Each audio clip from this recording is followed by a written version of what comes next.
Bapak Ibu, pada kesempatan ini merupakan kesempatan yang berbahagia bagi kita semuanya SMP Negeri 2 Probolinggo, karena ada 2 CGP Angkatan 11 yang akan menyampaikan budaya positif, di mana ini adalah hal yang baru bagi kita.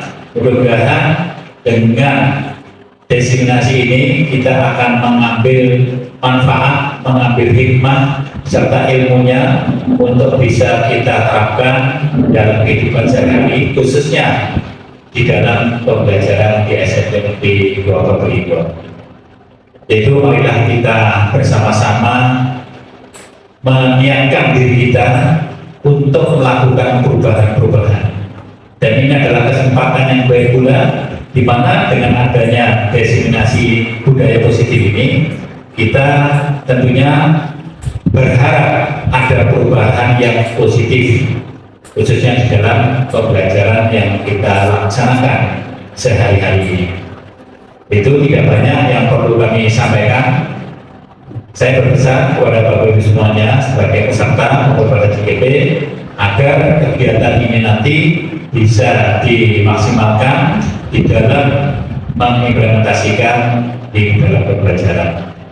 Dan saya mohon maaf tidak bisa mendampingi sampai berakhirnya kegiatan ini, karena ada kegiatan yang bersamaan jam 12 kami harus registrasi di Uni Manggala Bakti. Itu dengan mengucap bismillahirrahmanirrahim, maka kegiatan designasi budaya positif di SMP Negeri 2 Probolinggo saya nyatakan dimulai. Terima kasih. Ada kurang lebih yang mohon saya akhiri. Assalamualaikum warahmatullahi wabarakatuh. Waalaikumsalam.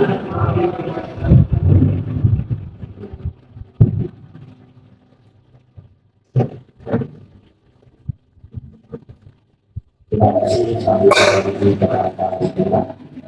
dan selanjutnya kami awali presentasi ini dengan ini nanti pergantian dari saya dan Pak Wali menyampaikannya berkali-kali. Dan saya dengan Pak Wali ini bukan berarti saya lebih baik daripada yang semua, karena semuanya adalah kita berbeda. Jadi yang kita sampaikan itu adalah tentang budaya positif. Ini adalah sebagai salah satu syarat pada saat kita sekarang ini saya melewati pendidikan PGP Angkatan 11. Jadi ini adalah salah satu proses pembelajarannya seperti itu, aksi nyatanya seperti itu. Jadi dari budaya positif ini maka kita akan diharapkan untuk berubah seperti yang dikatakan oleh Pak Gubernur. Nah, hari ini kita topiknya banyak sekali Bapak Ibu, dan saya butuh waktu kurang lebih 1-2 jam. Materi pertama ini sudah disampaikan kemarin, saya sangat terbantu juga oleh SMP Negeri 1 yang membahas kita tentang budaya positif. Materi yang pertama adalah disiplin positif dan nilai kebersihan universal. Kemudian dari motivasi, hukuman, penghargaan, dan restitusi. Yang berikutnya keyakinan kelas. Kemudian kebutuhan dasar manusia dan dunia berkualitas. 5 resolusi, yaitu 5 posisi kontrol, dan yang 6 segitiga resolusi. Jadi ini yang akan kami sampaikan. Pergantian Bapak Ibu. Tadi topik pada hari ini sebenarnya kalau tadi yang dikatakan oleh Pak Bugito tadi, tujuannya adalah mungkin satu akan membuka hati kita. Yang kedua mungkin nantinya Bapak Ibu akan menerima tes dalam hatinya. Jadi ketika kami mengikuti atau menerima materi ini, kami itu di hati itu ada tes, ada perbedaan. Nah itu nanti yang mungkin akan Bapak Ibu rasakan. Tapi marilah keinginan bangsa Indonesia ke depan ini memang besar. Bahkan mungkin salah satu perbedaan yang saya rasakan kurikulum 2004, 2006, dan 2013 itu terletak memang pada ada sesuatu yang berubah, yang dimulai sesuatu itu berubah dari dulu. Gitu. Jadi ini mohon diterima dulu, baru lambat laun sedikit-sedikit kita akan berubah. Gitu. Pada topik kali ini kita akan lebih menekankan kepada perasaan kita sebagai guru, dan menerapkan perasaan kita itu kepada murid. Bagaimana perubahan yang harus terjadi ke depan, seperti ini. Ya, Bapak Ibu.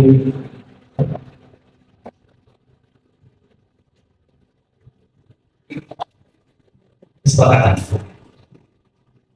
Nah, di sini yang pertama adalah kesepakatan diseminasi. Kesepakatan diseminasi ini mungkin hal yang baru bagi kita. Kalau kesepakatan ini maksudnya adalah dalam proses kita nanti berinteraksi pada diseminasi ini, kita mungkin harus membuat kesepakatan apa saja yang harus kita sepakati. Contoh, boleh makan minum, belum disepakati. Contoh, ini boleh makan minum.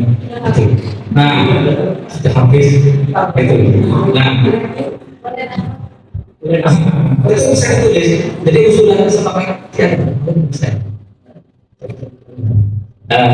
usulan kesepakatan karena kita forum dan diseminasi ini bisa kita implementasikan di kelas. Namanya kesepakatan kelas. Kesepakatan kelas itu adalah berisi tentang ketika, misalkan saya mampu IPS, ketika proses pelajaran saya itu berlangsung. Apa saja kesepakatan? Contoh yang sudah saya lakukan adalah di kelas 9 karena ini dari anak-anak sendiri. Boleh makan minum Pak? Maka kalau hanya boleh. Jadi untuk waktu saya anak-anak itu boleh makan minum. Syaratnya adalah makannya dan minumnya harus ada, kalau saya ada di meja. Jadi tidak boleh ini tidak. Jadi biar kelihatan.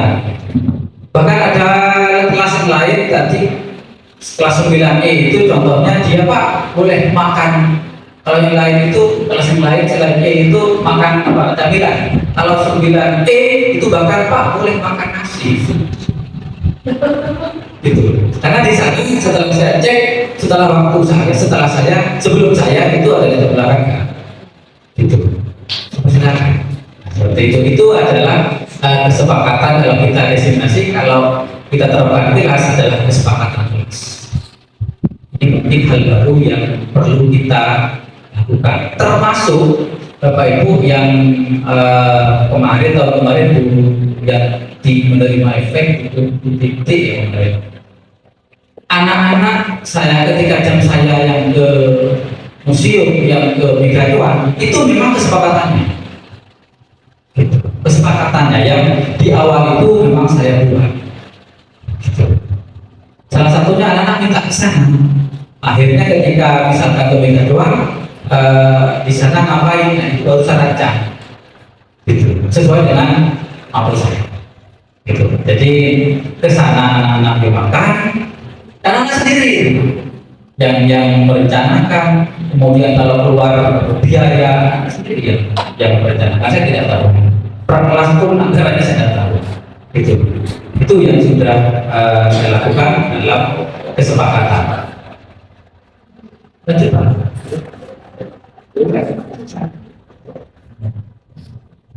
Nah, kita yang saya katakan tadi, kita akan itu perasaan sebagai guru. Begini Bapak Ibu, setiap di kegiatan diseminasi itu bisa ada pertanyaan otomatis. Setiap kami belajar di ruang kolaborasi itu mesti ada pertanyaan. Jadi ini contohnya hukuman dapat diberikan jawabannya setuju atau tidak setuju. Dua, pemberian hukuman dengan hal positif seperti membaca atau bersihan halaman sekolah dapat meningkatkan disiplin. Ini setuju atau tidak setuju. Memberi penghargaan dapat meningkatkan motivasi. Jadi jawabannya setuju atau tidak setuju. Nanti dengan simpan jawaban ini, nanti ketika dapat nanti materi ketika kami sampaikan semua, maka jadinya akan bisa menyimpulkan ini jawabannya setuju atau tidak setuju. Ini namanya pertanyaan pemantik. Nah, ketika kami belajar tentang budaya positif, pertanyaan pemantiknya malah lucu kemarin itu. Ketika ada kepala dinas datang ke sekolah kita, kemudian menemui kita, kemudian tanya ke kita, apakah di SMP 2 itu bisa, apa sudah melaksanakan budaya positif? Bagaimana jawaban kita? Pertanyaan pemantik juga. Kami ditanya seperti itu ya, kalau belum menerima materinya ya belum semua, perwakilan semua. Maka pertanyaan pemantik ini sebenarnya adalah untuk kalau dengan persepsi kalau mengajar. Saya lanjutkan. Nah, sekarang disiplin positif. Nah, apa yang harus kita rubah paradigma kita? Di situ ada contoh. Ada A dan B, A dan teman, B dan teman kita. Kemudian sudah dibaca, kita mau dibaca. A itu menggenggam keras, menggenggam kertas kecil dengan duduk kepalanya. Kemudian bagaimanakah kita bisa meraih kertas A yang di dalam genggaman itu? Nah, caranya macam-macam. Kalau orang emosi mungkin langsung di painting orangnya, langsung dibuka tangannya kan gitu. Ada yang melobi. Jadi satu jalur dulu kertas dibuka. Itu adalah salah satu caranya. Di situ ditunjukkan bahwa bisa membujuk, bisa mengancam, bisa mengerti, bisa merayu, bisa menyebab, dan apa saja dapat membuat tangan Anda terbuka. Apa yang terjadi next step? Nah, sebenarnya yang terjadi adalah seperti ini. Kita merubah mindset dari stimulus respon menjadi teori kontrol pilihan. Ya, contoh yang paling banyak itu yang paling kita lihat bisa nomor 2, perilaku buruk dilihat sebagai suatu kesalahan. Ya, kita merubah mindset kita bahwa perilaku buruk itu adalah memiliki tujuan. Kita melakukan sesuatu pasti memiliki tujuan. Makanya kejahatan itu mesti memiliki motif. Motif kejahatan. Nah, anak-anak kita melakukan pelanggaran di sekolah juga punya motif. Nah, kita merubah teori stimulus respon menjadi teori kontrol pilihan. Ya, saya bisa mengontrol orang lain, Anda tidak bisa mengontrol orang lain. Nah, ini adalah salah satu paradigma yang pelan-pelan kita ubah. Pelan-pelan kita ubah sehingga kita akan menjadikan ini adalah dasar budaya positif di sekolah kita, terutama untuk diri kita sendiri. Ya, budaya positif terutama diri kita sendiri. Kemudian terakhir, model berpikir menang kalah. Nah, ini kalau kita selama ini kita saya sendiri mengalami melakukan apa namanya? Menyelesaikan masalah yang ada di dalam siswa di dalam kelas itu kadang-kadang menang kalah, saya benar, aku salah. Nah, kita ubah mindset kita menjadi win-win solution, menang-menang. Kita diuntungkan, siswa juga murid juga diuntungkan. Nah, begitulah paradigma stimulus respon, teori kontrol dan teori pilihan yang harusnya kita ubah mindset kita pelan-pelan. Ini kemarin sudah secara halus saya sudah menerapkan melalui kebijakan kepala sekolah. Pada kasusnya sebenarnya kecil, ya itu berat sebenarnya karena bagaimanapun kami harus kepada kepala sekolah dulu memberi dulu itu. Ya kalau kita pakai kasusnya Arjun untuk penangkalan keluarga bapaknya itu sudah siap untuk keluar gitu. Awal karena semuanya sama-sama kita emosi, tapi sedikit demi sedikit saya ajak beliau untuk berubah ke teori kontrol itu. Coba Bapak kita main, jangan saya bilang kemarin, janganlah sama dengan SMP sebelah.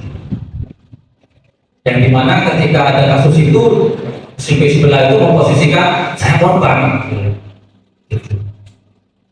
Nah, kita mencoba itu salah satunya, kasusnya itu.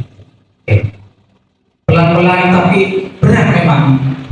Saya awalnya berat, mau merubah itu berat, tapi inilah tuntutan negara kita ke depan ya memang seperti itu. Semuanya pelan-pelan, mindset kita, paradigma kita selaku guru itu harus berubah. Oke, itu. Nah, apakah makna disiplin?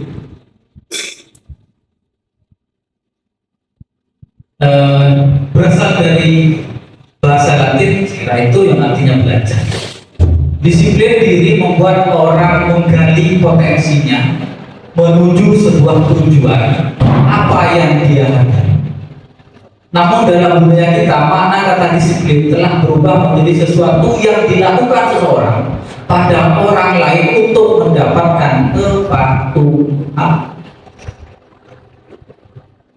Yang merah itu mungkin berulang-ulang kali dibaca itu. Kecenderungan umum adalah menghubungkan kata disiplin dengan ketidaknyamanan, bukan dengan apa yang kita hargai atau pencapaian suatu tujuan mulia. Sama dengan kita ke bapak penegak hukum yang kadang-kadang kalau kita di jalan itu di stop karena tidak pakai helm, betul-betul mereka baik sebenarnya. Kenapa? Karena awalnya ketika bapak penegak hukum saya sebut polisi itu ketika sekolah kan kita mendidiknya sebagai guru kan seperti itu. Disiplin itu sesuatu yang dilakukan seseorang guru ini ya pada orang lain, berarti murid, untuk mendapatkan kepatuhan. Biasanya di dalam disiplin itu agak sedikit kita tekan. Maka mereka setelah besar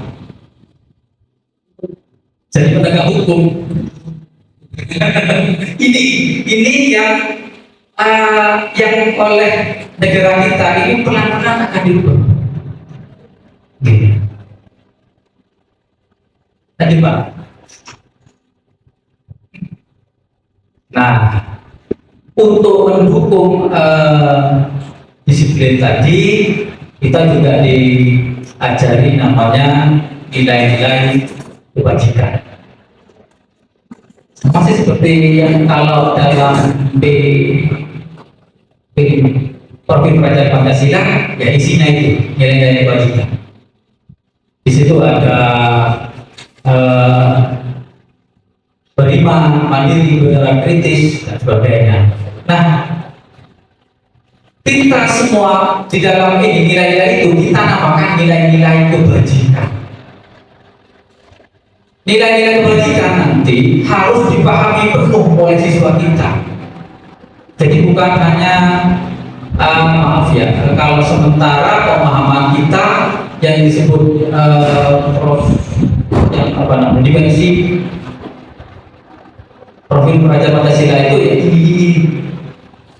Nah, kita di sini sebagai guru itu harus lebih menekankan bahwa nilai-nilai universal ini kita tanamkan kepada anak itu sebagai kewajiban, sebagai keyakinan.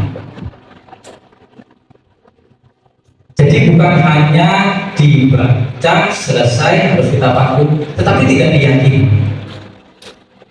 Selama ini, maaf guys, selama ini beriman sudah, berarti kita harus melaksanakan kegiatan ini, siswa misalkan sholat duha dan sebagainya, itu saja, dan itu perlu kita lakukan dalam bentuk kebiasaan, tapi kita lupa untuk menanamkan kepada siswa-siswi kita bahwa nilai-nilai ini harus menjadi sebuah keyakinan. Lanjut Pak.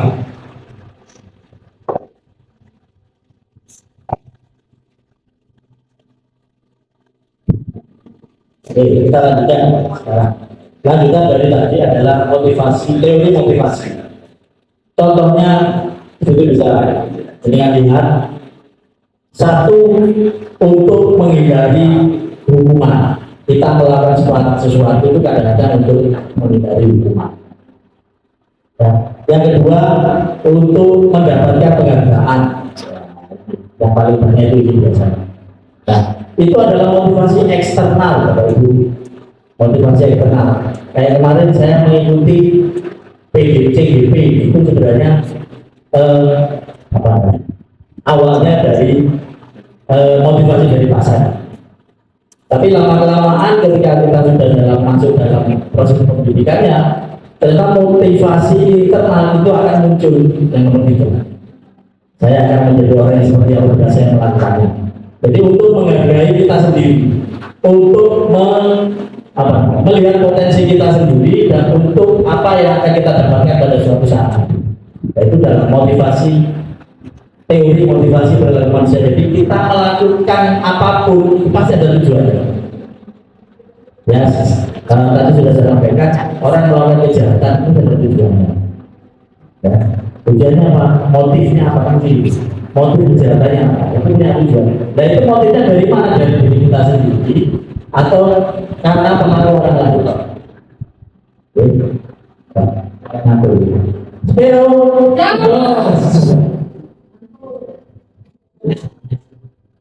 Nah, ternyata, kita punya pahlawan nasional yang luar biasa dan ini diakui oleh Finlandia bahwa merdeka menurut Tiada Dewantara atau KHB, merdeka itu artinya tidak hanya terlepas dari perintah, tapi juga cakap buat memerintah diri sendiri. Yang dimaksudkan ini adalah motivasi internal kita. Ya, saya yakin teman-teman SMP 2 ini sudah luar biasa.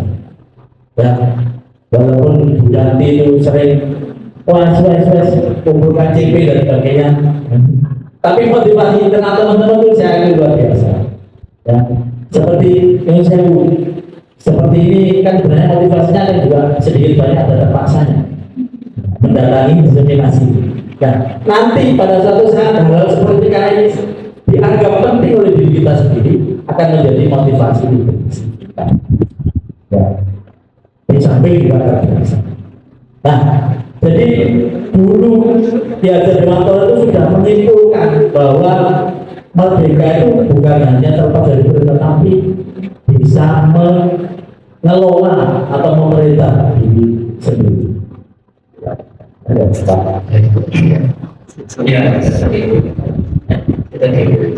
nah ini Bapak Ibu, ini pernah saya katakan ketika saya ditanyain diwawancara oleh pengajar praktisnya, apa yang Pak pilih depan?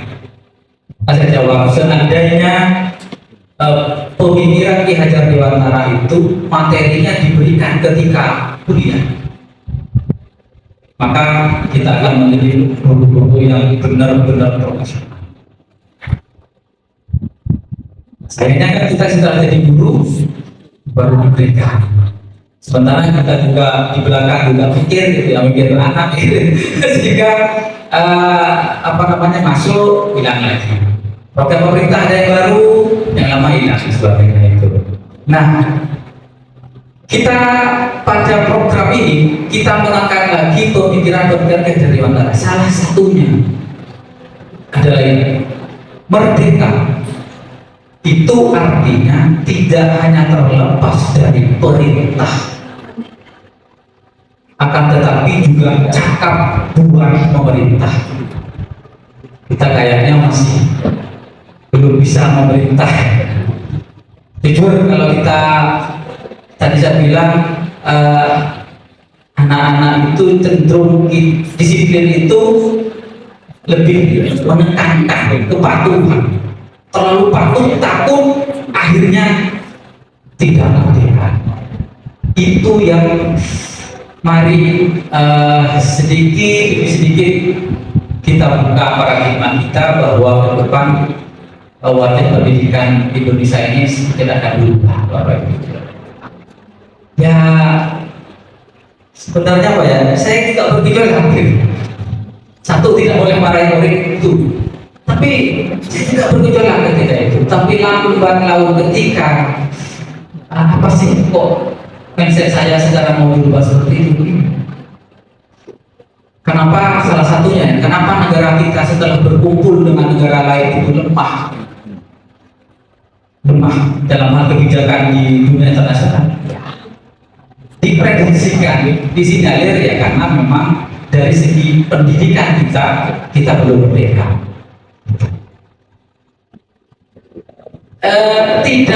Kalau kita baca tidak hanya terlepas dari perintah, akan tetapi juga cakap buat pemerintah diri sendiri. Filosofinya berat sekali. Itu yang mari bersama-sama sekali lagi saya tekankan bersama-sama sedikit demi sedikit kita ubah paradigma kita. Nah ini atas kami tampilkan dulu ya apa namanya yang versi bahwa dihukum oleh penghargaan, bahwa penghargaan berlaku sama dengan hukuman dalam arti meminta atau membujuk seseorang melakukan sesuatu untuk memenuhi suatu tujuan tertentu dari orang yang meminta atau membujuk. Dorongannya eksternal dan ada faktor tertentu. Beberapa dampak dari pemberian penghargaan itu sampai jadi selama ini kita selalu memancing siswa dengan penghargaan. Sering kita katakan, kamu harus belajar biar nilainya bagus, biar seperti itu. Seperti itu yang lambat laun kita harus berubah. Kenapa? Nah itu penghargaan, pengaruh jangka pendek dan jangka panjang. Ada pengaruhnya. Anak-anak kalau selalu dikasih penghargaan, dikasih iming-iming, biasanya anak-anak motivasinya karena penghargaan. Lambat laun seperti itu, maka penghargaan mengumpul. Kalau sudah anak timbul ketergantungan, saya melakukan ini karena mendapatkan ini, akhirnya ketergantungan. Bahkan ada di TikTok pembicaraan-pembicaraan itu yang mengatakan bahwa tidak perlu pendidikan, anak besar sudah aja karena dia terampilnya di bidang apa, terus saja kan ada yang seperti itu karena dianggapnya yang kita lakukan sebagai guru ini tidak berdampak. Bahkan ada yang ranking 1 ketika dia sekolah, setelah dewasa dia tidak jadi apa-apa. Gitu. Apa yang seperti itu? Nah, gitu. Kenapa? Ya salah satunya semuanya dari kita. Karena selalu biasanya kita melakukan hal itu karena penghargaan. Lanjut Pak. Lanjut. Nah, ini latihan. Kita lihat dulu, Bro, Mas Sidi, nomor 1. Kira-kira itu masuk hukuman atau konsekuensi? Nomor 1 hukuman. Untuk Bemi nomor 2. Ya, hukuman. Wiyanti nomor 3. Hukuman. Pak Oli nomor 4. Konsekuensi. Oke. Bu Yuni nomor 6. Nomor 5 ya. Membersihkan tumpahan air. Konsekuensi. Bu Paulina nomor 6. Murid disuruh untuk mengenakan sepatu dan jariah.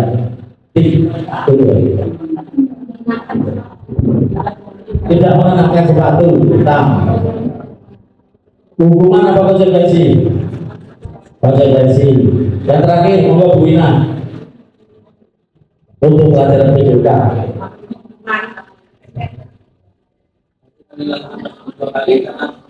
terlambat. Ini pokok ya. Sekarang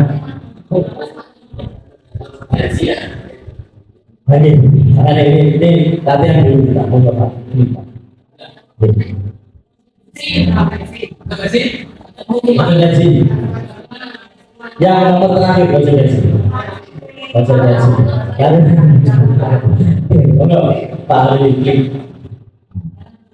Nah, ini jadi jawabannya sudah tepat semua tadi, ya. Bapak Ibu sudah tepat, berarti Bapak Ibu sudah bisa membedakan antara konsekuensi dengan itu. Jadi konsekuensi itu seperti nomor 4 mengganti, kemudian nomor 5 membersihkan tempat air yang telah diletakkan, dan nomor 6 karena pelajaran PJOK, karena pelajaran PJOK, kalau bukan pelajaran PJOK ini di rumah. Kalau pelajaran PKN itu Rumah. Jadi ada konsekuensi fisik yang harus kuat karena pelajaran PJOK. Nah,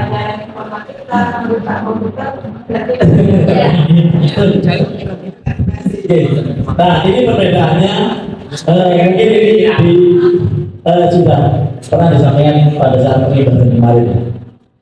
Jadi hukuman itu sesuatu yang menyakitkan harus terjadi, konsekuensi sesuatu yang dihasilkan. Kemudian membuat anak sakit fisik maupun hati, perasaan maksudnya dia bukan dari hati, untuk berjangka waktu lama, membuat anak merasa tidak nyaman dalam waktu jangka yang pendek. Tidak apa-apa sampai berlalu-lalu dengan itu. Anak membenci kedisiplinan, anak menghargai kedisiplinan. Itu konsekuensi. Paksaan dan stimulus tanggapan mendorong anak menyakiti diri sendiri, mendorong anak untuk mudah menyesuaikan kondisi diri yang buruk, konsep diri yang baik, konsep diri yang buruk dan konsep diri yang baik. Anak belajar untuk menyembunyikan kesalahan, anak belajar untuk mematuhi peraturan.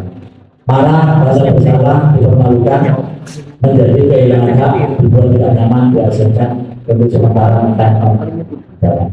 Nah, inilah bedanya hukuman dan konsekuensi. Nah, bagaimana kita sebagai guru? kira-kira kita selama ini kita menjalankan konsekuensi atau hukuman. Banyak konsekuensi dan banyak hukumannya. Banyak hukuman, betul. Kebanyakan. Memang iya. Seandainya konsekuensi itu tidak dilakukan berkali-kali, misalnya pelanggaran, konsekuensinya kan harus A, B. Misalnya kalau melakukan konsekuensi ini, ternyata si antara itu oke, kita melakukan lagi hal yang sama, berarti konsekuensi ini juga berulang-ulang. Nanti dilanjut nanti ada. Kita ke perubahan baru. Nanti akan kita kasih kasus seperti itu. Ini apa namanya identitas memang pertentangan pendapat ilmu ini asli pertentangan. Saya kemarin mendengarnya dari pengibasan itu ya dari SMP sebelah itu, saya benar-benar gimana langsung saya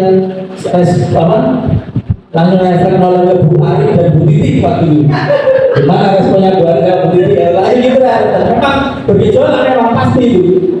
Nah, ketika kita menerima materi ini di PGP itu, ternyata ketika dijelaskan oleh instruktur yang mungkin sudah pakarnya gitu, akhirnya kita itu mulai sadar, oh ternyata tujuannya seperti itu.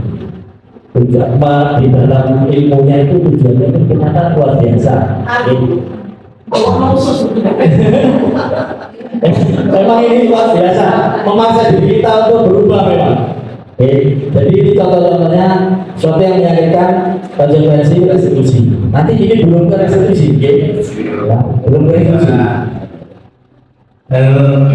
Kalau dilanjut baru. Ya, dari awal tadi saya mau berulang kali, ayo pertama kita berubah-berubah, ya.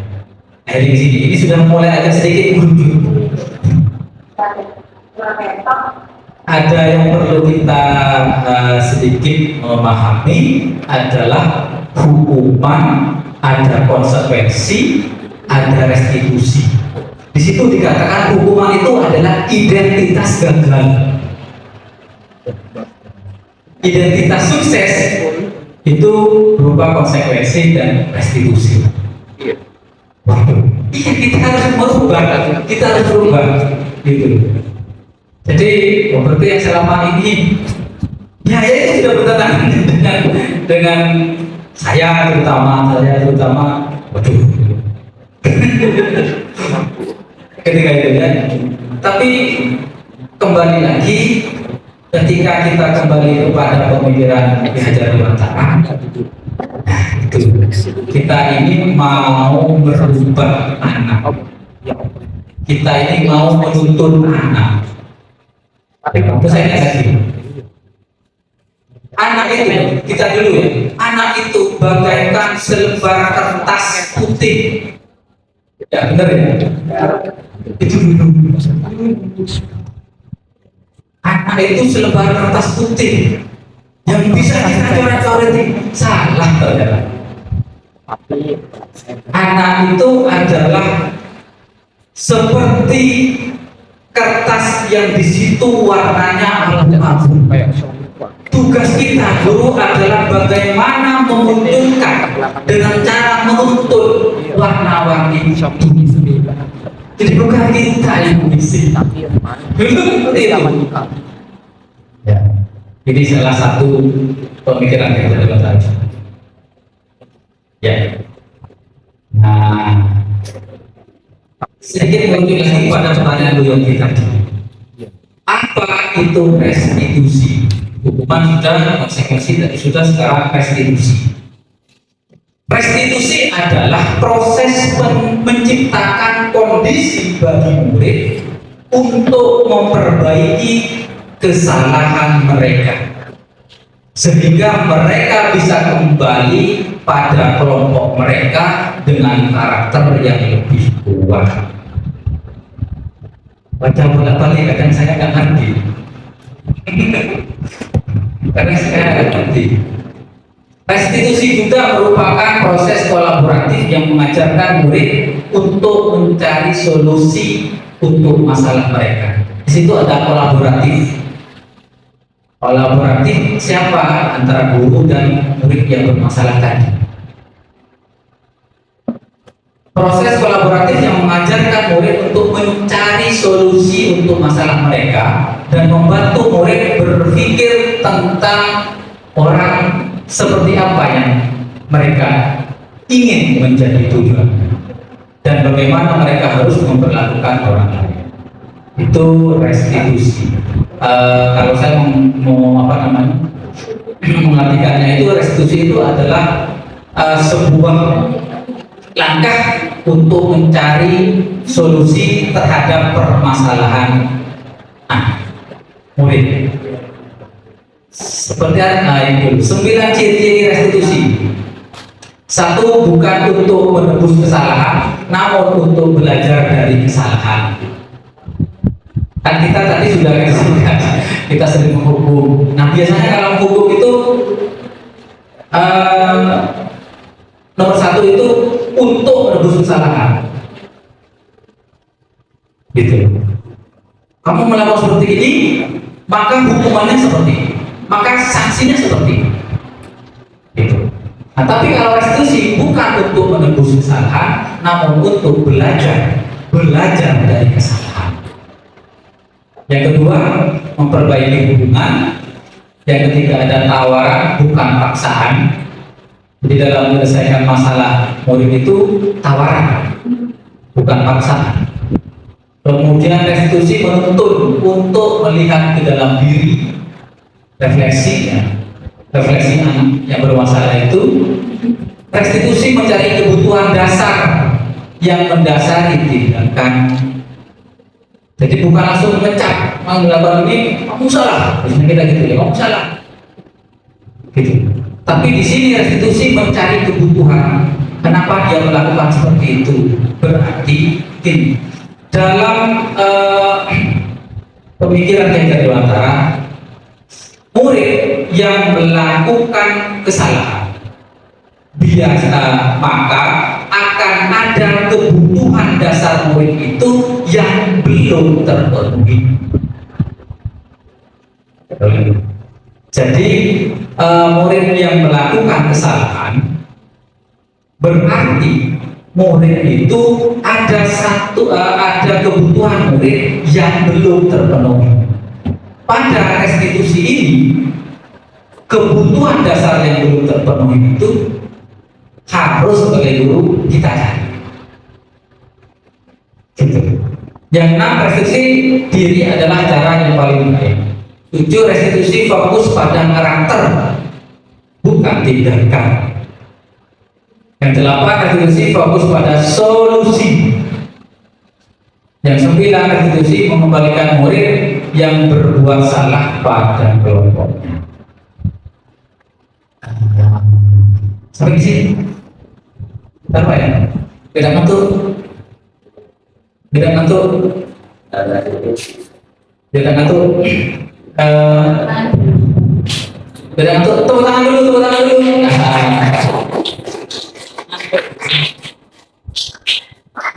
Ada yang perlu disampaikan? Jadi dari awal tadi kita membicarakan hukuman, konsekuensi, restitusi. Gitu. Ada yang mau disampaikan? Oke, lanjut Pak. Keyakinan. Sekarang kita masuk ke keyakinan kelas atau keyakinan sekolah. Itu ada 3 pernyataan. 1. Mengapa kita memiliki peraturan harus menggunakan helm bila mengendarai kendaraan roda 2? Mungkin keyakinannya Bapak Ibu apa? Keselamatan. Itu adalah keyakinan, bukan paksaan. Sebenarnya paksaan juga ada sih. Ya. Kemudian yang kedua, mengapa kita memiliki peraturan 3M? Masker, mencuci tangan, dan menjaga jarak 1,5 pada saat COVID. Apa keyakinan Bapak Ibu? Menjaga kesehatan. Yang terakhir, mengapa kita memiliki peraturan harus datang tepat waktu pada saat mengikuti latihan? Kedisiplinan. Iya. Tapi yang nomor 1 tuh kadang ketika ditanya, kenapa kayak nggak boleh sih? Tidak boleh paksaan berarti. Tapi kalau kita di forum begini, jawabannya bener gitu. Aduh, kalau sudah di luar, kalau polisi ini lepas ya punya, gitu. Nah ini yang, nah ngomongkan saja kalau pakai helm, begitu. Kalau ke siswa kita masih banyak yang tadi misalnya dari teman kira-kira pikiran anak-anak yang kita ganti tidak ya Pak ya? Membuat mereka jelas atau mereka sadar. Dari kalangan kita selama ini begitu. Mungkin kita sudah mencoba melakukan atau mungkin masih belum. Tapi rasa seperti yang disebutkan tangan itu tidak sepenuhnya muncul. Berarti ada kebutuhan dasar anak yang belum sampai penuh, sehingga motivasinya tadi tidak muncul. Itulah kesalahan kita sebagai guru. Sehingga ketika kita lepas mereka di masyarakat, maka jawabannya antara ketika nulis tes ya, mengapa kita kalau tes demi keselamatan, tapi ketika di masyarakat beda. Ini yang sebagai guru harus kita mencari. Kalau hanya mau apa, bikin gerak bisa. Karena pikiran kita kan selalu ke anak itu maunya anak ini jerah dan tidak melakukan lagi. Padahal setelah mereka lepas ke masyarakat muncul lagi. Ya ini jadi kurikulum merdeka ini perubahannya yang pertama itu pada guru. Ya, pada gurunya gitu kan. Program makanya program pendidikan guru penggerak itu gurunya dipres supaya seperti seperti ini jawabannya baik ketika tes maupun ketika di masyarakat.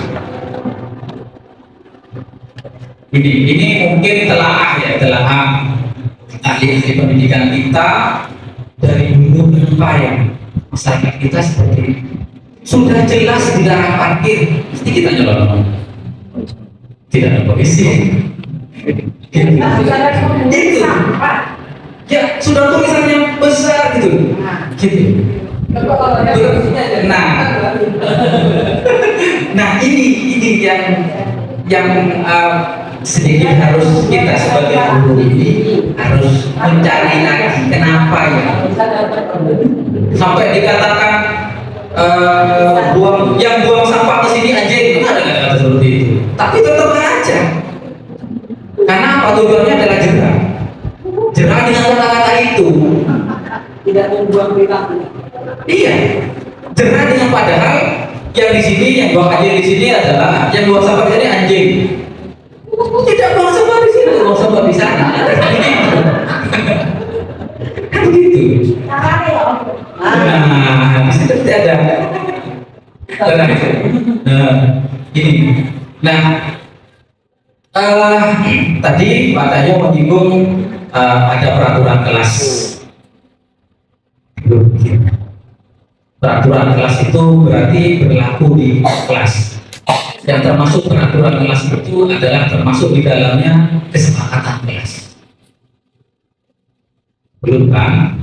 Nah, diharapkan dari peraturan kelas ini ya semuanya patuh. Kenapa kok bisa patuh? Karena sudah yakin. Selama ini kan murid kita kan mengulangi terus, Pak. Bukan tidak jerah, tapi belum yakin, Pak. Belum yakin, Pak, di situ. Kalau di situ sudah yakin, nah, berarti lingkungannya akan positif. Kalau sudah positif, berarti akan menjadi budaya positif. Kita masih akan bergerak di peraturan kelas, tapi ya 99C berarti kemarin ya ada saja sudah. Orang mereka bikin sendiri sudah peraturan satu. Kalau keluar izin satu, mereka bikin sendiri, tapi masih ada. Nah, itu. Karena manusia itu diberi hal baik dan juga hal buruk. Tapi awalnya itu memang saya dengan tadi Pak Holili mendengar seperti itu. Kemarin itu Gusti itu termasuk kelas. Itu kesepakatannya harus minta maaf dengan kelas dan menyampaikan kenapa terlambat. Itu Gusti proses. Waktu pelajaran saya jam terakhir. Dan itu salah satu bentuk, kalau menurut saya, itu salah satu bentuk keberhasilan dari kita membuat kesepakatan kelas, sehingga anak-anak itu ketika tidak sesuai dengan kesepakatan itu akan ada konsekuensinya. Nah, itu salah satunya seperti itu. Nah, ini ada contoh. Ini yang mana kesepakatan kelas, mana keyakinan kelas. Di sini ada tentang tepat waktu, menjaga kebersihan, berdoa sebelum sudah kegiatan, nanti dalam belajar. Kemudian di sebelah kanan, kami guru dan murid saling menyayangi. Kami murid yang semangat belajar. Kami murid yang peduli dengan teman-teman. Kira-kira yang keyakinan kelas yang sebelah kanan, apa yang sebelah kanan?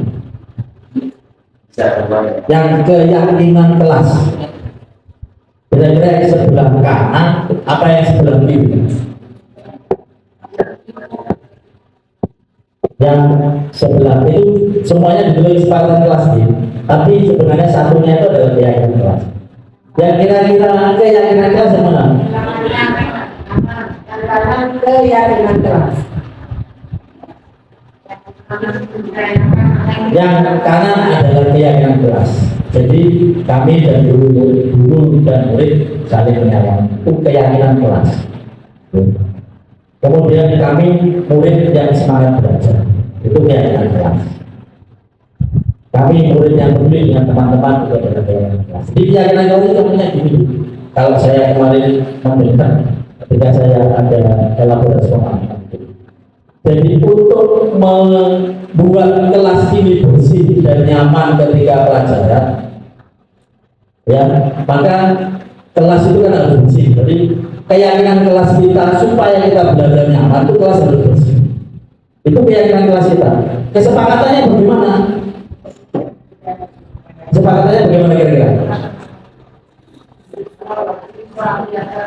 Menjaga kebersihan, siswa menjaga kebersihan, membuang sampah pada tempatnya, kemudian melakukan piket. Nah, itu adalah kesepakatan kelasnya. Keyakinan kelasnya apa? Keyakinan kelasnya bahwa kita yakin kalau kelas kita bersih itu akan nyaman untuk belajar. Itu keyakinan kelas. Misalkan kita contoh keyakinan sekolah, misalnya, keyakinan sekolah contohnya gimana? Nanti akan menurun menjadi diturunkan di dalam kesepakatan sekolah. Misalkan, contohnya salah satu contohnya, tidak ada kesepakatannya bagaimana Pak? Kalau keyakinannya seperti itu,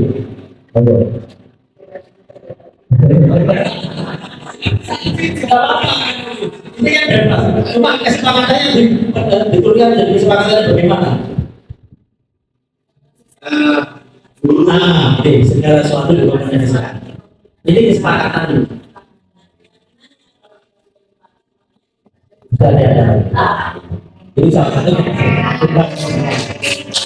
Sudah jadi kesepakatan keluarga juga baik saya dengan keluarga. Mungkin nanti bisa diterapkan di anak-anak ketika kita maunya apa ya, menyampaikan sesuatu hal, anak-anak membuat keyakinan sekolah. Kesepakatannya Pak, dirisain bersama-sama. Kalau selama ini kan mungkin belum menjadi keyakinan mereka, sebenarnya menjadi kesepakatan dari pihak. Jadi mungkin tekniknya, jadi mungkin teknisnya entah dalam forum bagaimana, entah perwakilan atau mungkin bahkan seluruhnya, ayo anak-anak kita membuat kesepakatan keyakinan sekolah kita ini seperti apa. Misalnya diberi contoh SMP 2 adalah milik bersama, misalnya SMP 2 milik bersama, berarti ayo kesepakatannya apa? Nah ketika kesepakatan ini sudah diterapkan oleh anak-anak, mudah-mudahan itu salah satu menjadi solusi untuk mengatasi pelanggaran-pelanggaran yang selama ini sering terjadi. Mungkin seperti itu. Jadi sehingga nanti bisa menjadi kesepakatan sekolah yang nantinya ini loh kesepakatan yang sudah kita bentuk bersama, misalnya seperti itu.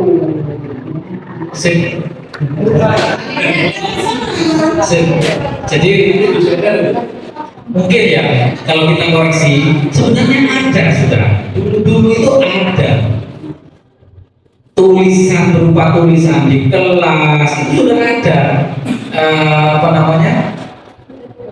keyakinan itu ada, cuma biasanya hanya sebatas tulisan, foto saja gitu. Nah kalau kita refleksi berarti kita sebagai guru kurang bisa menanamkan mutu-mutu tadi menjadi sebuah keyakinan pada diri.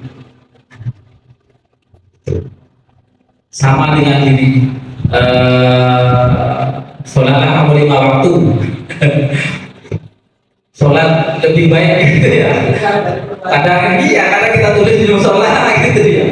Tapi kan tadi sudah kita baca, tapi kita tidak yakin. Ya sudah gitu ya. Kebersihan daripada imam sudah boleh kita mulai kecil ya. Tapi balik lagi kita tidak yakin. Ya, itu. Nah, ini mungkin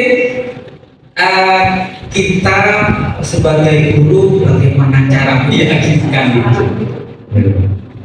Oke, itu penting banget.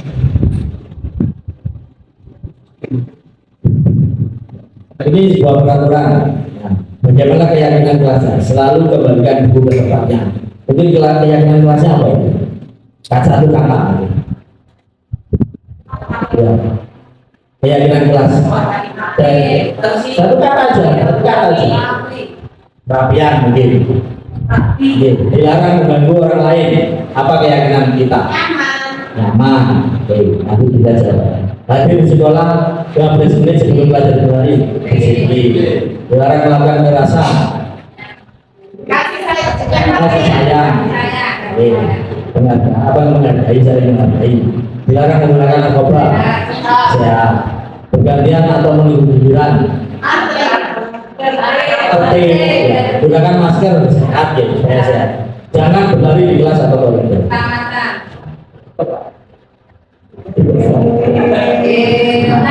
Ini adalah keyakinan kelasnya. Oke. Ya, selalu kembalikan buku tempatnya. Berarti tanggung jawab kita setelah menjadi. Dilarang mengganggu orang lain itu menghormati orang lain.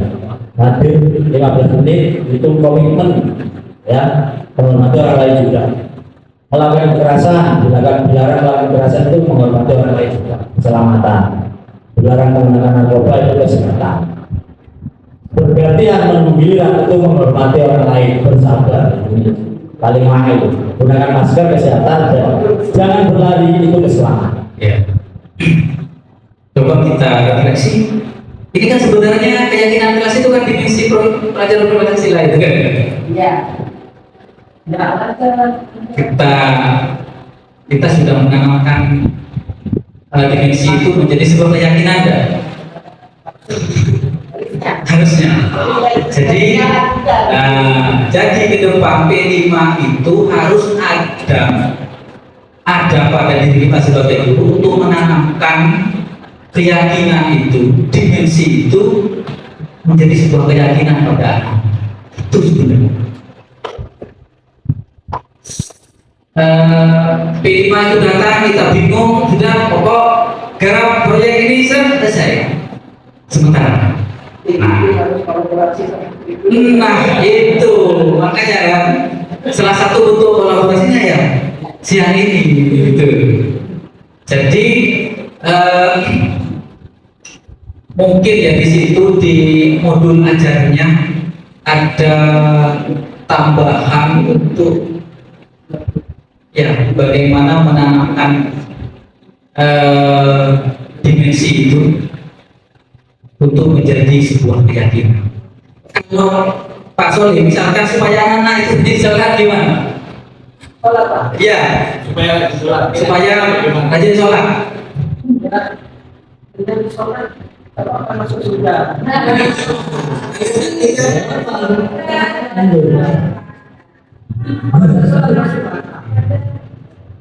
Kira-kira seperti itu kan kita seperti itu dulu ya. Dosa, tidak sholat dosa. Nah, itu kan gitu lagi ya.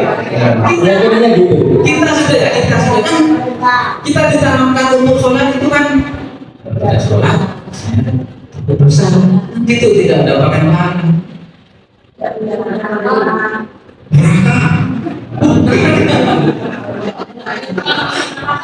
Itu yang guru-guru kita tanamkan kepada kita dulu. Kalau yang yakin, wah yakin jangan guys. Tapi kadang di tengah jalan ada godaan setan yang kan juga, aduh, sering gitu ya. Dan di sini, ya di sini kita dituntut untuk mencari cara strategi supaya dimensi itu pelajaran Pancasila itu menjadi sebuah keyakinan. Nah ini tadi yang saya bilang Pak Soli tadi apa tadi ya? Kok berulang-ulang gitu ya? Ini mengapa berulang-ulang ini? Kebutuhan dasar manusia itu ada 5.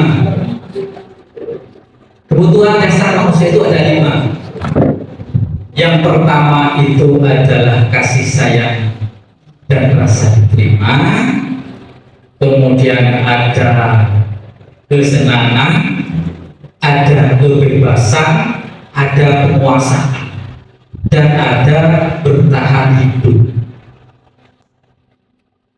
Ketika anak itu melakukan ada pelanggaran, mereka sebut dengan pelanggaran, ada masalah dengan anak itu, maka sebagai guru yang pertama kali itu harus mencari kenapa, gitu. Kebutuhan mana sih yang tidak terpenuhi oleh anak ini? Sementara itu kan kita melakukan harus begini tanpa kita tahu kebutuhannya apa. Nah gitu. Lanjut Pak. Nah ini setelah kita tahu kebutuhan anak ini, kenapa dia melakukan hal seperti itu, kita juga. Maka kita juga harus tahu posisi kita ada di mana. Seorang guru mempunyai 5 posisi kontrol.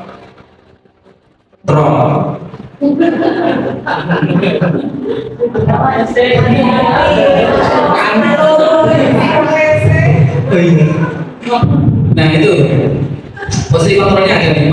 Ada penghukum, pembuat orang merasa bersalah, ada sebagai teman, pemantau, dan manajer. Di situ identitas gagal ada pada penghukum dan pembuat orang bersalah. Tadi di atas sebelum sudah saya hukuman itu identitas gagal. Maka kalau guru memberi hukuman itu identitas gagal. Yang identitas berhasil itu sebagai teman, sebagai pemantau, nah apalagi sebagai manajer. Lanjut Pak. Nah ini sebagai siapa? Itu apa perbedaannya? Pernyataan saya kecewa sekali dengan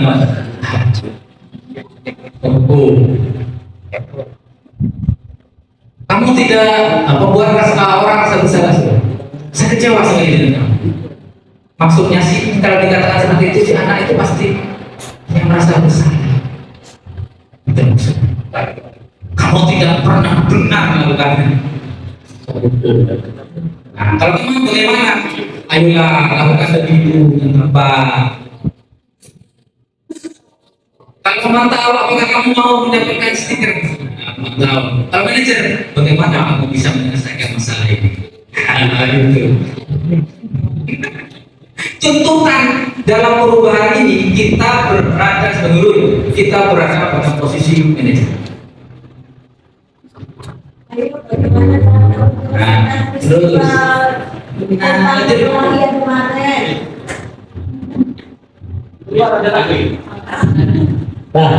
kita sebagai guru dari apa politik, jadi kita itu di antara irisan pemantau dan manajer.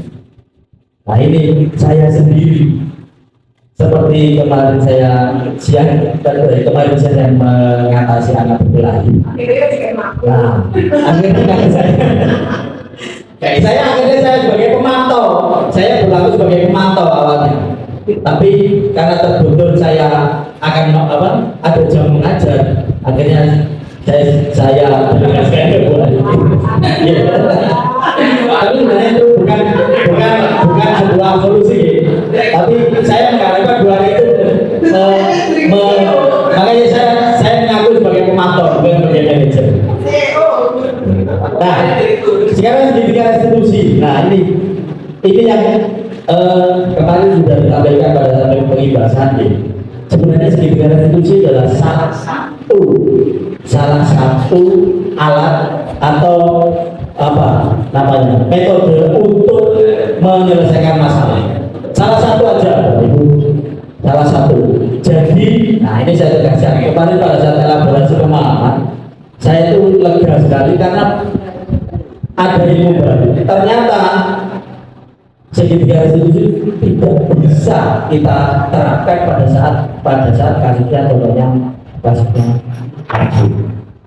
Itu tidak bisa mengenai segitiga restitusi. Ya, makanya kemarin itu garis bawahi sehingga restitusi itu hanya salah satu cara saja. Nah, apa yang sudah saya lakukan di kelas kemarin itu 2 minggu yang lalu, itu saya 9B itu mesti ada anak yang terlambat ketika masuk. Oke, ada yang terlambat pada saat jam terakhir. Saya ada 1 jam terakhir di hari Selasa. Nah, saya sebut nama gitu, anaknya Bapak. Rizky Umbimas itu sering pada saat itu sering terlambat. Alasannya kedua, karena dia. Dan saya mana 9 itu kan dengan toilet pria, jadi mesti terlambat. Akhirnya saya ajak bicara. Saya berusaha menerapkan 3 restitusi. Nah, awalnya juga memang agak berontak, alasan macam-macam, mungkin jadinya kan sudah biasa ketika menangani masalah, alasannya macam-macam. Tapi kita dengan pertanyaan-pertanyaan restitusi itu, akhirnya kita lambat laun bisa berubah. Nah, yang pertama menstabilkan identitas. Ya, ini salah satu pertanyaan-pertanyaan yang kita bisa sebagai pedoman. Berbuat salah itu hak manusia. Ya, kita pasti bisa menyelesaikan. Bapak Ibu saya tidak tertarik untuk mencari tahu siapa korbannya, siapa yang salah, tapi tertarik untuk solusi, bagaimana solusinya. Kemudian, kalau kamu menyalahkan dirimu sendiri, maka kamu tidak bersiap daripada diri. Itu menstabilkan identitas. Awalnya seperti itu. Awalnya seperti itu. Jadi saya membuat kata-kata waktu itu saya dengan ini. Saya memakai yang mengobrol. Ya, bagaimana solusinya? Next Pak. Nah, validasi kebutuhan ini pertanyaannya, kamu bisa saja melakukan hal lebih dulu, tapi kamu tidak melakukan. Nah, kamu pasti punya alasan mengapa melakukan lagi. Kembali lagi ke teori motivasi tadi. Apa teori kebutuhan dasar tadi? Apa yang kurang dari dia sehingga dia melakukan itu? Oh, saya tidak bebas. Saya kurang kebebasan. Tapi kan kebebasan itu kan ada batasannya. Ya. Kemudian apa yang penting bagi kamu? Kamu boleh tak berusaha menjaga sikap itu, tapi tambahkan sikap yang lain. Nah, ini salah satunya. Kemudian mau kamu belajar cara lain untuk mendapatkan yang kamu butuhkan. Nah, yang terakhir apakah kamu bisa melakukan yang baik besok lagi? Next slide. Next. Nah, akhirnya apa? Kita menanyakan keyakinan anak. Jadi kamu ingin jadi anak seperti apa? Kelas ini itu seperti apa? Nilai-nilai besar apa yang telah kita sepakati? Nah, kembali lagi. Nah, pertanyaan ini bisa ditambah dengan apa yang akan kamu lakukan supaya kamu, ya, saya tambahin bolak-balik itu saya sampaikan apa yang bisa merubah kamu sehingga kamu tidak terlambat.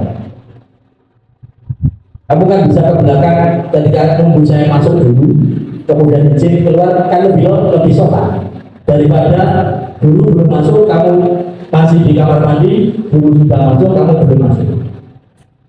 Kalau saya memberikan contoh karena mending kamu masuk dulu, saya masuk, kamu sudah lengkap, kamu tidak apa-apa. Izin dulu, saya ngerti seperti itu. Nah, hal-hal seperti itu membuat anak-anak itu menjadi sedikit lebih nyaman. Belum berubah total, pelan-pelan. Saya tegaskan lagi, pelan-pelan. Kita tidak bisa semudah membalikan tangan membuat sebuah restitusi. Seperti yang dikatakan dia tadi. Kalau mengulang, ya kami hanya bisa. Mungkin di restitusinya tidak berhasil. Tidak seperti itu. Kebutuhan dasar manusia pun harus ditinjau juga. Ya, banyak sekali yang seperti itu. Kita melakukan sendiri, mengulang lagi seperti kasusnya. Saya spesial bulan, ya. Arjun dan itu kelas berapa itu kan sudah mulai kelas 7 seperti itu kan. Tetapi apa yang terjadi? Ya kita mungkin kalau kita melakukan sebagian institusi itu kita tidak berhasil. Kenapa tidak berhasil? Ya karena mungkin kita tidak meninjau dari kebutuhan dasarnya yang tidak terpenuhi. Mungkin di dalam di rumahnya tidak ada kasih sayangnya. Ya, Bapak Ibu mungkin mohon maaf, banyak sekali kasus-kasus anak kita itu, masalah-masalah kita itu yang didasari oleh masalah keluarga. Mungkin Bapak Ibunya tidak serumah atau divorce atau berpisah. Mungkin paling banyak seperti itu. Nah itu adalah menandakan bahwa kebutuhan dasar manusia kasih sayangnya itu tidak ada, sehingga dia melakukan seperti itu. Saya belajar lagi nih, segitiga restitusi itu hanya salah satu untuk menyelesaikan masalah, tidak untuk semuanya. Saya tadi ingat pernah disampaikan oleh dia, kalau anak punya masalah di sekolah, jadi itu berasal dari keluarga. Ya, harusnya masalah itu bisa diselesaikan di keluarganya. Karena kalau masalah di sekolah, aduh, sekolah bisa. Tapi kalau ini kan ada orang tua yang masalah keluarga, dibawa ke sekolah. Dan kalau di kelasnya atau guru yang lain juga harus menyelesaikan masalah itu di sekolah. Saya ingat kasusnya 8K tahun kemarin. Saya tidak atasi, ibunya sudah ngomong gitu. Siapa? Anak sini? Bukan, satunya. Levino. Saya sebut nama. Ya, Levino kan gitu orang tuanya. Sepengetahuan saya ceritanya begitu. Saya tidak atasi, sudah. Angkat tangan sudah, jawab balik sama begitu. Kalau dengan nggak atasi, apalagi kita. Kan gitu. Memang itu serba repot gitu. Jadi kebutuhan dasar manusia tidak terpenuhi itu akhirnya ngabrak-ngabrak ke sekolah. Akhirnya. Berapa? Tahu. Tadi penjelasan menyebutkan contoh dengan sebut nama, lalu bagaimana sekarang sekolah sebagai kontrol manajer menangani masalah ini bagaimana mau diselesaikan? Ini memang rumit. Ini sebenarnya kemarin itu ketika kita mengatasi masalah itu memang dilema banget kita. Dilemanya karena apa? Ini kasus ini. Kemudian apa namanya? Ketika anak itu tidak diberikan sanksi, akan dilema juga kepada kita. Kan dilemanya itu anak itu kok sekarang teman-temannya yang tahu perasaan itu kok enak seperti itu tidak ada sanksinya. Dilema memang. Ya, jadi sebagai saya sebagai guru setelah belajar budaya positif ini sebenarnya kita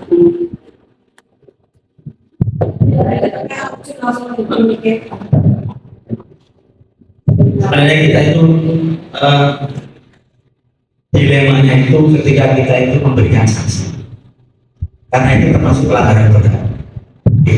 Harusnya kan apa namanya minimal itu diberikan kesuaraan. Tapi dilemanya kita dalam mengatasi masalah ini, orang tua itu sudah ada perjanjian dengan pihak korban. Ya, dan sampai saat ini pun belum terasa. Kita mau mengeluarkan juga efeknya itu takutnya apa ya? Berita itu tidak baik di luar. Jadi ketidakpercayaan korban akan tertuju pada kita. Berulang kali saya sendiri tidak terjun langsung dengan masalah itu, tapi saya punya rasa terima kasih kepada korban sehingga dia langsung melapor ke sini, tidak langsung ke pihak yang berwajib. Itu sebuah luar biasa bagi kita sebagai warga SLB 2. Kita sudah tertutupi aib kita dengan masalah itu. Nah, memang kalau kita mau menerapkan sanksi itu ya tidak tadi. Kita menjadi tidak mampu membina anak karena itu sudah pelanggaran yang hebat dan itu berulang-ulang. Seperti itu. Saya masih menceru ilmunya budaya positif ini kan ilmunya guru BK sebenarnya. Saya belajar guru BK selama hampir 1 bulan untuk mempelajari budaya positif ini, mulai dari pengembasan sampai saat ini.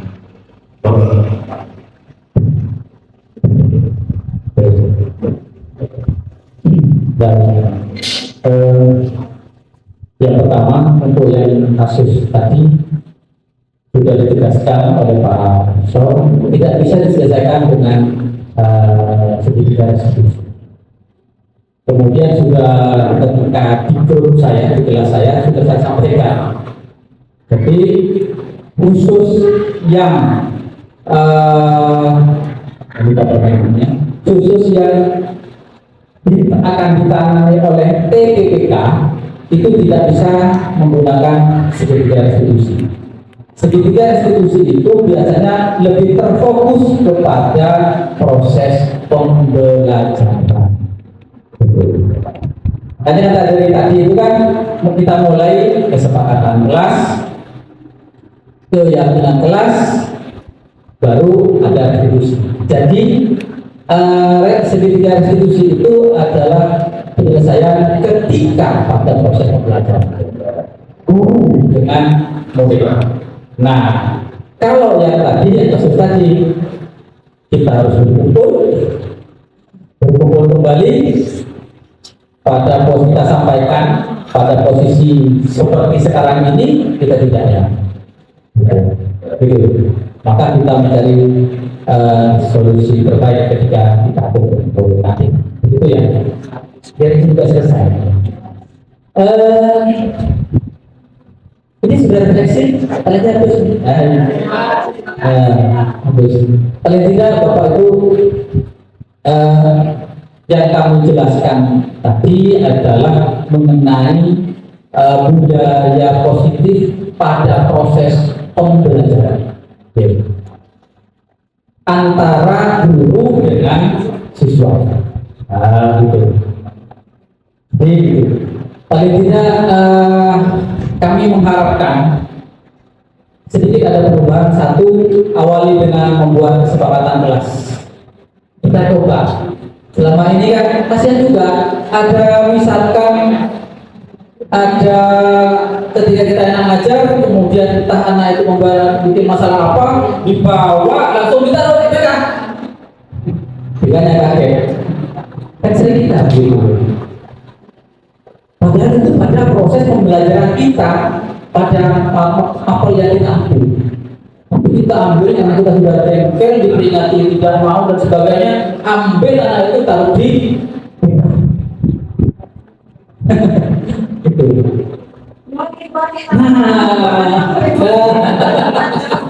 Gitu. Nah, jadi sebenarnya BK itu juga ada tingkatan penyelesaian kasusnya juga. Jadi tidak.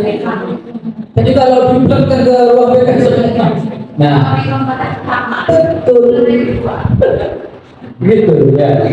Jadi paling tidak ke depan, iya, aman gitu,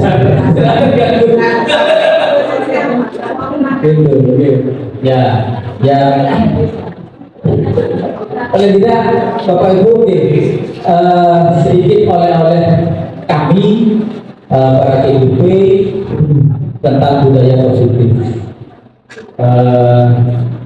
Semoga yang sedikit ini 1 bulan lebih bisa sedikit memberikan pencerahan dan perubahan. Paling tidak kita membuat kesepakatan. Yang saya rasakan ketika membuat kesepakatan itu, karena saya sudah berjalan 2 tahun kesepakatan saya, itu saya merasa lebih memiliki anak itu. saya lebih merasa apa ya? Ada apa-apa itu anak-anak sendiri kadang yang bisa contoh yang terlambat.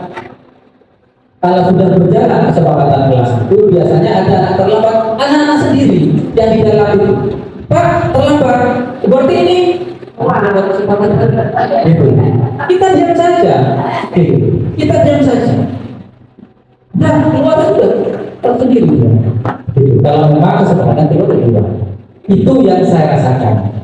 Jadi tidak usah dipanggil, duduk. Teman-teman sendiri yang biasanya akan menyelesaikan itu. Saya kira itu. Terima kasih Bapak Ibu telah menghadiri rekomendasi. Mohon maaf kalau ada tutur kata kami yang kurang berkenan. Marilah kita bangun SMP 2 ini dengan sedikit perubahan, sedikit membangkitkan motivasi. Yang pertama motivasi kita dulu. Tidak bisa kita membangkitkan motivasi anak kalau motivasi kita belum. Terima kasih dan saya akhiri. Assalamualaikum warahmatullahi wabarakatuh.